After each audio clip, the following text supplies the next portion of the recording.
আচ্ছা, এখানে কে কে উকিল বাপ আছে বলেন, হাত তুলেন তো দেখি। সবাই আছে, সবাই উকিল বাপ।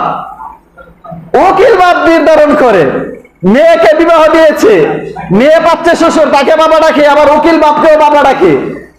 অথচ ইসলামের দৃষ্টিকোণ থেকে উকিল কোনো বাপ নয়, উকিল কোনো বাপ নয়, সে একজন বার্তাবাহক হতে পারে সর্বোচ্চ, কিন্তু আমরা তাকে বাপ ডাকি, শ্বশুর ডাকি এবং তার থেকে উপহার উপঢৌকন গ্রহণ করি।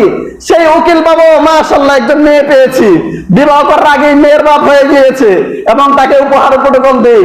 আবার যখন কোনো জায়জামালা হয়, কোনো বিবাদে জড়ায়, তখন সেই উকিল শ্বশুরকে ডাকা হয়, সেই উকিল শ্বশুরের মাধ্যমে মীমাংসা করানো হয়।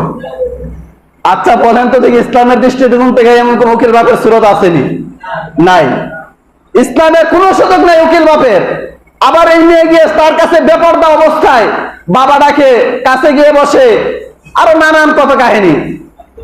মনে রাখবেন, যদি রাষ্ট্রীয়ভাবে এরকম বিধান তাকে উকিল নির্ধারণ করতে হবে, করেন, তাকে বাবা ডাকবেন কেন?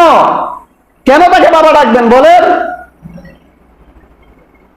তাছাড়া উকিল তো তিনি হয় যিনি ইজাব কবুল প্রেরণ করেন। ইজাব কবুল এক মেয়ের পক্ষ থেকে ইজাব নিয়ে ছেলের পক্ষে নিয়ে যায়। অথচ এখানে দেখা যাচ্ছে উকিলের কাজটা সম্পূর্ণ হুজুর করতেছে। উকিলের কাজটা কে করে বলেন? হুজুর করে। কিন্তু আমরা উকিলটাকে এতই গুরুত্বপূর্ণ মনে করি যে হিজাব কবুলের সময় সেই উকিল থাকতে হবে, বিবাহের প্রত্যেকটা পয়েন্টে পয়েন্টে সেই উকিল উপস্থিত থাকতে হবে। এটা বৈধ শরত নয়।